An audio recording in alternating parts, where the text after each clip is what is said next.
Hey, what's happening? Happy Saturday to everybody. It's Daryl here. It is bright and freaking early, man. It is 3 a.m. here in Connecticut on the East Coast.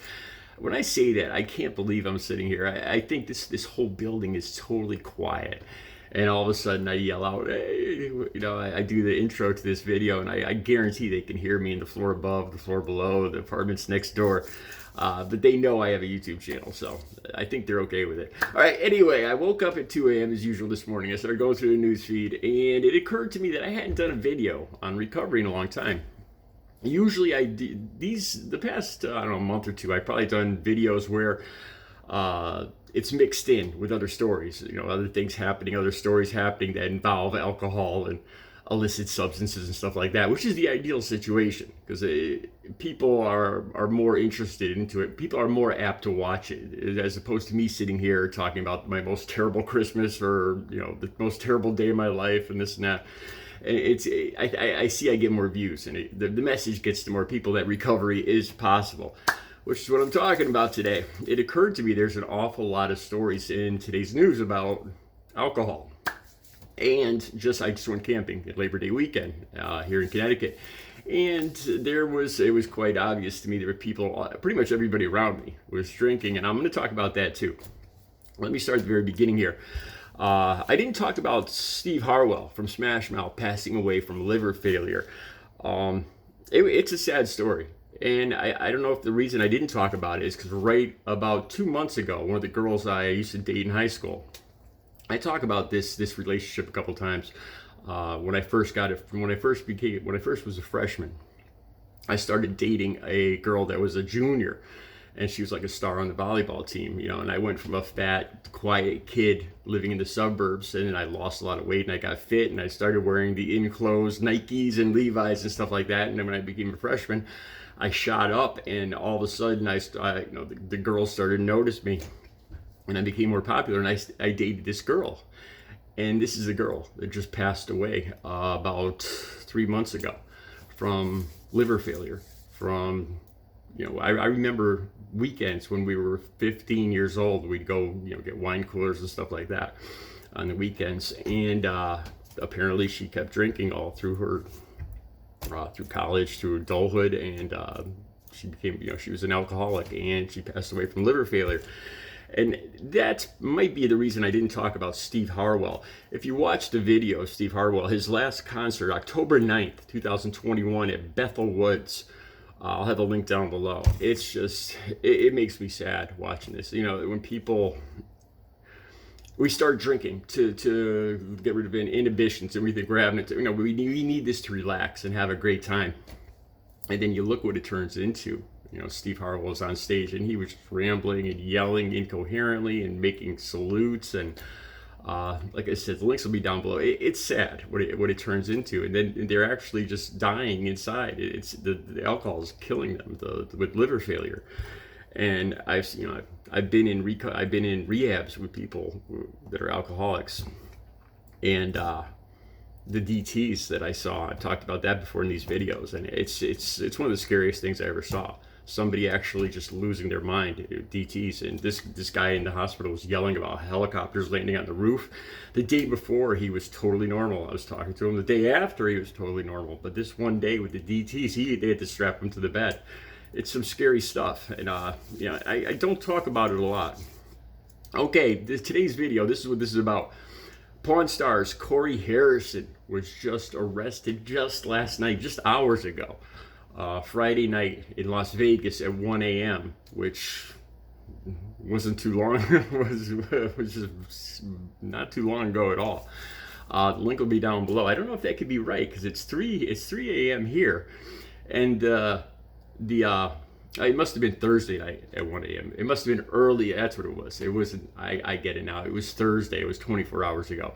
It was Thursday night, or Thursday, turning into Friday morning at 1 a.m. That makes more sense, because it's not even 1 a.m. in Las Vegas right now. That's what I was thinking. Anyway, Corey Harrison was arrested in Las Vegas from Pawn Stars, the son.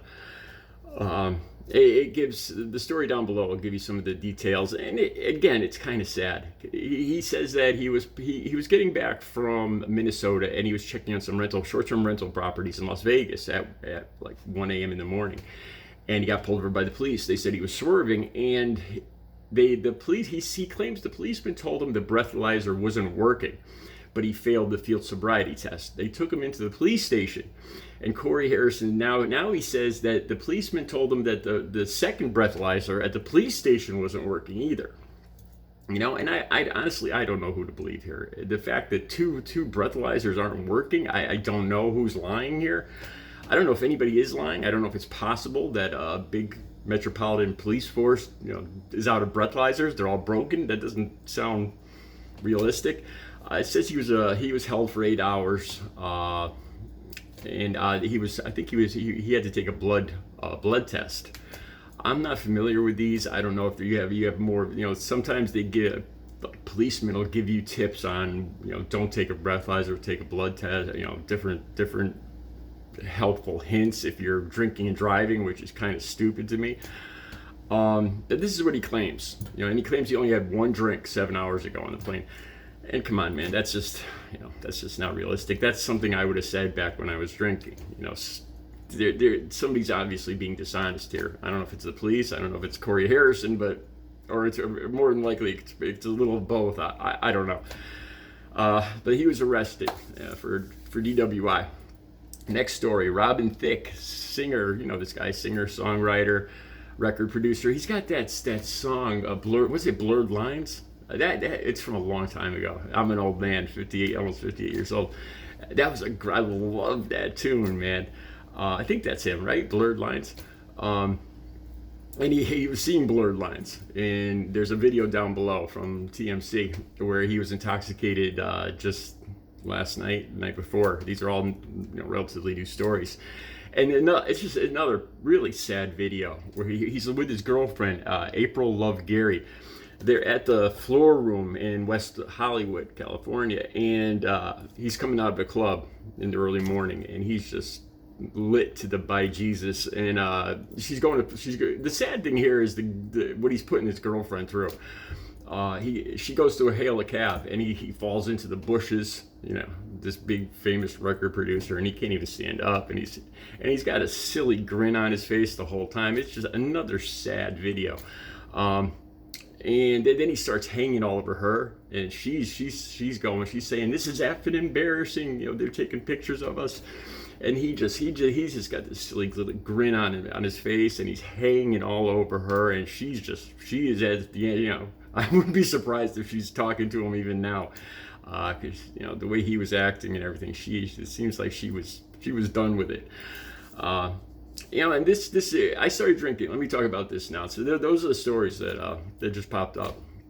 And I started drinking when I was about 14 years old. I had people buy liquor for me. There was a package store, this package store in town that would sell me liquor. The drinking age was 18, then it went up to 19. This is back in 1984, 85. The whole area. It was originally the drinking age was 18 in most of the states, most of the areas around here, and it went up. And they would sell me liquor. I was a big kid. I was a big guy. And I could buy liquor at 15 years old every weekend. And I would drink every weekend. And then once I turned 18, I told you guys about an incident where I drank at a keg party and I got sick. I drank more. I got sick. I drank more. I went home and took aspirin, a bunch of aspirin. And I broke a artery in my esophagus. And I started bleeding internally. I had a massive GI bleed. And I ended up in ICU. I was laying in ICU. This is about when I was 21 years old. And I swore I'd never drink again. And my family's there. I'm crying. I'm all hooked up to machines. I've got tubes down my throat. And a week later, not even, I was drinking again. I drank every day. I told you guys, back when I was addicted. I've been clean and sober since October 23rd, 2006. We're coming up on 17 years. I'll talk more about that in a second. And I drank every weekend. Once I hit addiction, I drank every day. And this is one of the things I wondered. I knew I had to quit drinking too, because it was part of using. It was the thing I did first to kind of calm my nerves, to go into these areas and deal with things, these deal with the areas I had to go into to kind of to steel my nerves, because some of the stuff I saw and dealt with was scary, even as an addict. And it became a habit. I was drinking every day, and I had no idea how I was going to be able to quit. I thought about everybody, when they talk about quitting drinking, you think about New Year's or your birthday. You mean I can't even drink on New Year's? I can't drink at weddings? How can I live like this? You can't imagine living like that. And let me tell you, I do not miss it one bit. It might have been a little hard in the first year, first month, because you're used to that. You're used to using it. I was using it as a crutch just to loosen up. And honestly, now, like when I went camping this weekend, people all around me were drinking. My family just has a few drinks, but they always feel bad drinking in front of me. And I tell them, I don't miss it at all. You could drink, the thought of drinking scares me. It literally scares me. The thought of losing control, it just terrifies me. The thought of getting a buzz scares me now. And I see young people drinking, and I'm like, how could they do that? It's become so foreign to me that I do not miss it one bit. And I used to drink all the time. So they always ask me, they feel guilty drinking in front of me, and I tell them. So this weekend, while I was camping, it was about 3 a.m. in the morning. 3 a.m., and I wasn't getting up that early, as you guys know. When I was camping, I didn't get up till 5. And I could hear somebody intoxicated, a bunch of people, like about 3 or 4 people laughing, and they were down the street, but you could hear them throughout the entire campground. Hundreds of people camping, all quiet, and this one group just drunk and loud, and you could hear this one girl laughing like every 3 minutes, and it just grates on your nerves, because you're trying to sleep. The entire campground, probably 1,000 people, 1,000 campsites, and you could just hear these 3 people, and it just, you just want to strangle this person after a while. And I guarantee, they're thinking about how they're having such a great time, and they're not being that loud. And it's Labor Day weekend, and so what? It's America. We could do, But to everybody else, you're just idiots. You are just grating on everybody's last nerve. And the next, I knew they wouldn't wake up, because they finally went to sleep at 5 a.m. As I was getting up to go to the bathroom, they saw me, and they probably realized what time it was. I had my towel and my bag to get cleaned up in the bathroom, and they disappeared. And I thought to myself, now the next day, I guarantee it's 5 a.m. and they're hammered. They're probably not going to get up till noon, till 1. And it's a beautiful Labor Day weekend, and they're going to spend a good portion of it lying in bed with a headache, dehydrated. I remember those hangovers, and I was like, why do people do that to themselves? After I haven't drank for 17 years, it's just, it looks like people are torturing themselves, and they act, to be honest, they act like idiots. To hear, after you've been clean and sober for a while, and you watch people like Thicke falling into these plants, and he can't even stand up, and he's just aggravating everybody around him, and he probably thinks he's having a great time and he's the life of the party, and he's just a dick, man, and just like these people. And sure enough, they didn't show up till, I didn't see them out their tent till about 3 in the afternoon. A good portion of the day was over. A beautiful sunny day here in Connecticut. They're at the beach, and they're spending it sleeping all day with a headache. And I do not miss it at all. The next night, I was amazed. They were in bed by, I saw the lights out at like 10 p.m. I was amazed, so that was good. But I do not miss it one bit. I did a video a little while back, because I had to be honest with you guys. Like I said, I've been clean and sober for 17 years, since October 23rd of 2006, but when I first started dating, when I got clean and sober, this was around 2014, the girl I was dating, the first girl I started dating, she did drink. And I didn't think it was a problem. I'd actually go into the package stores and buy her wine. She'd be at work, and I'd buy her a bottle of wine for that night. And she drank every night. And eventually I broke up with her, because I realized she was an alcoholic. She had to have the drinks every night, and she was putting on weight, and she looked swollen, every day. And it started to become more and more obvious to me that she had a drinking problem. And there was one point where we were going to a fair, And I actually I bought a bottle of champagne for myself. This was about 7 years clean and sober, 2014. And I drank about this much of a glass.